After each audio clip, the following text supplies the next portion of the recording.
साथियों नमस्कार। प्रभात एजुकेशन के ऑनलाइन प्लेटफॉर्म पर आपका स्वागत है। देखिए साथियों, आप सबको पता है इस समय रीट की जो कट ऑफ के बारे में, रीट के आंसर के बारे में काफ़ी चर्चाएं चली हुई हैं।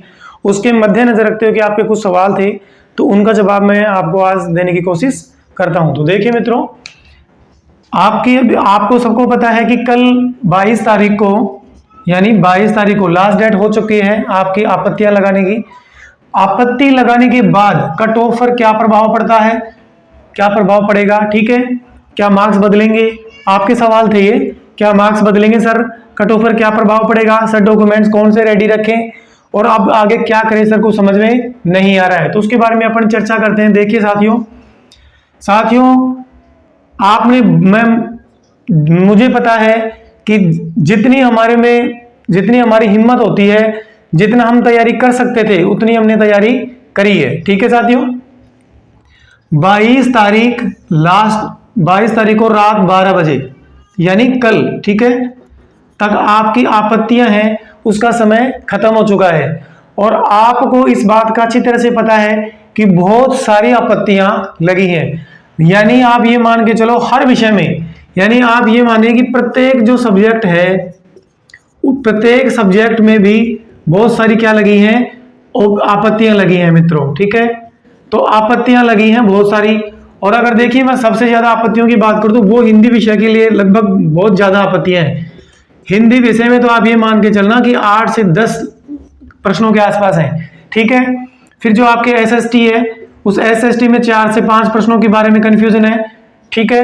और अन्य जो विषय हैं उनके बारे में भी वही आपत्तियां लगी हैं। तो साथियों क्या मार्क्स बदलेंगे, आपका सबसे मुख्य सवाल यही था और मैं इसका जवाब देता हूं, बिल्कुल बदलेंगे। आप चिंता नहीं करें 1% ही, अभी से ही चिंता करना छोड़ दें। जिसके कम नंबर हुए हैं कि सर कम नंबर कम हो गए है ना, तो घबराएंगे नहीं। क्यों? क्योंकि अरे अभी तो फाइनल आंसर की बाकी है, अभी तो फाइनल आंसर की बाकी है, ठीक है। हो सकता है कि आपके जो 4-5 क्वेश्चन कम हुए हैं फाइनल आंसर की आने के बाद उनमें बढ़ोतरी हो जाए, ठीक है, क्योंकि आपने तो गलत मान ही लिया। और मान लो 1% ये भी सोच के चलते हैं कि सर अगर बोर्ड ने डिलीट कर दिया तो, यानी जो आपका बोर्ड है उसने क्या कर दिया, प्रश्नों को डिलीट कर दिया। तो अगर देखिए प्रश्नों को डिलीट करता है ना बोर्ड, तो उसका जो भारांक होता है ना वो कौन से प्रश्नों में जुड़ता है, जो प्रश्न बच जाते हैं, ठीक है। जैसे मान लीजिए एक 150 क्वेश्चन हमारे आए थे और 150 क्वेश्चन में से 2 क्वेश्चन डिलीट हो जाते हैं, तो उनका जो अंक थे वो 148 क्वेश्चनों में जोड़ दिया जाएगा। तो घबराए नहीं, आपको हर तरफ से फायदा ही होगा और एकदम पॉजिटिव सोच रखें, ठीक है। मार्क्स बदलेंगे ये श्योर है। देखिए हो सकता है कुछ कम भी हो सकते हैं और कुछ मेरे साथी ऐसे भी थे जिनके प्रश्न सही थे, उन्होंने आपत्तियां भी लगाई हैं, तो उनके मार्क्स बढ़ेंगे, ठीक है साथियों। तो ये तो आपका पहला सवाल था। दूसरा क्या था सर, कट ऑफ पर क्या प्रभाव पड़ेगा। तो देखिए ऑफिशियली बात है, सीधी सी बात है, सामान्य बात है, अगर मान लो मार्क्स बढ़ते हैं या कम होते हैं तो कट ऑफ पर अवश्य प्रभाव पड़ेगा, यानी अवश्य क्या पड़ेगा, इस पर प्रभाव पड़ेगा, ठीक है, अवश्य प्रभाव पड़ेगा। और आप मान के चलना कि ये जो आपत्तियां आई हैं, बहुत सारी आपत्तियां हैं साथियों, तो बहुत इतनी आपत्तियां आई हैं कि बोर्ड खुद सोचने को मजबूर हो गया और सोचेगा इसके बारे में। तो आप ये मान के चलना कि आपके जो परसेंटेज है उसमें से 4 से 5 क्वेश्चनों का तो 100% फर्क पड़ेगा, ये मान के चलना जब रिजल्ट आ जाए जब, ठीक है, ठीक है साथियों। तो ये आपका दूसरा सवाल था कि सर मेरिट पर क्या प्रभाव पड़ेगा। मेरिट पर बहुत सारा प्रभाव पड़ने वाला है। देखना मेरिट डाउन जाएगी, अप नहीं होगी। जो मैंने मेरिट की वीडियो बनाई थी हिंदी और एसएसटी की, और सब्जेक्ट की देखो मुझे नॉलेज है नहीं, तो मैंने 2 सब्जेक्ट की आपको बताई थी अनुमानित कट ऑफ, ठीक है। तो हिंदी और एसएसटी की आप देख लेना अगर आपने नहीं देखी हो तो अवश्य उस पर प्रभाव पड़ने वाला है। उसमें भी जो मैंने बताई थी वो फाइनल थी, उसमें 7-8 कम नंबर और हो जाएंगे जब 2 गुना की आएगी, ठीक है साथियों। तीसरा पर आपका जो सवाल था वो क्या था, सर डॉक्यूमेंट क्या बनवाएं। देखिए मित्रों, अभी तो आप अपने जो आराध्य देव हैं, जिनको आप मानते हो, कोई भी आपके इष्ट हैं, उनका ध्यान करो, उनसे यही प्रार्थना करो कि हे ऊपर वाले, हे ईश्वर, हमारी लाज रखना, हमने मेहनत करी है तो बस उसकी लाज रख लेना। डॉक्यूमेंट आपको पता है कि जो आपका कास्ट सर्टिफिकेट था ना, जाति प्रमाण पत्र, वो तो आपको पहले ही आपने बनवा लिया था। इसके अलावा ज्यादा प्रपंच में पढ़ने की कोई जरूरत नहीं है, अभी से मत सोचो इसके बारे में। जब रिजल्ट आएगा उसके बाद इसकी अलग से वीडियो में बना दूंगा, उसमें देख लेना कि आपको कौन कौन से डॉक्यूमेंट तैयार करवाने हैं। और ये ना फालतू समय खराब मत करो इसके चक्रों में अभी, ठीक है। डॉक्यूमेंट के चक्रों में अभी पढ़ने की कोई जरूरत नहीं है आपको। अभी तो सिर्फ आप क्या करें, और एक बात और बताता हूं, एक जो सवाल आपका आता है अब क्या करें, देखिए आपने जब तैयारी शुरू करी थी ना, तैयारी किसकी, रीट की तैयारी शुरू करी थी, तो आपने क्या करी, अपना 100% दिया है। मुझे पता है भाई, पढ़ने वाला बेचारा जितनी उसकी औकात होती है ना इतना पढ़ता है वो, तो आपने अपना 100% दिया है। इसके बाद आपने क्या दी, आपने एग्जाम दी, उसमें भी आप बिल्कुल इत्मीनान से एग्जाम दिए, ऐसा मुझे पूरा विश्वास है आप पर, ठीक है। आपने बहुत अच्छे तरीके से एग्जाम भी दिए। अब आपकी क्या आ गई, आंसर की भी आ गई, ठीक है। आंसर की आने के बाद कुछ मेरे साथी ऐसे थे जिनके नंबर, और कुछ क्या लगभग 99% ऐसे जिनके अंक कम हुए हैं, बड़े नहीं है, अंक कम हुए हैं, यानी 3 से 4 प्रश्नों का सबके फर्क पड़ा है, ठीक है। तो वो भी आपके हाथ में नहीं था, अब आपके जो हाथ में थी आपने कर दिया। दूसरी बात, आपको लगा कि ये प्रश्न सही है, आपके पास ऑथेंटिक प्रूफ भी था, आपने उस पर क्या लगा दी, आपत्ति लगा दी, ठीक है। आपने उस पर क्या लगा दी, आपत्ति लगा दी।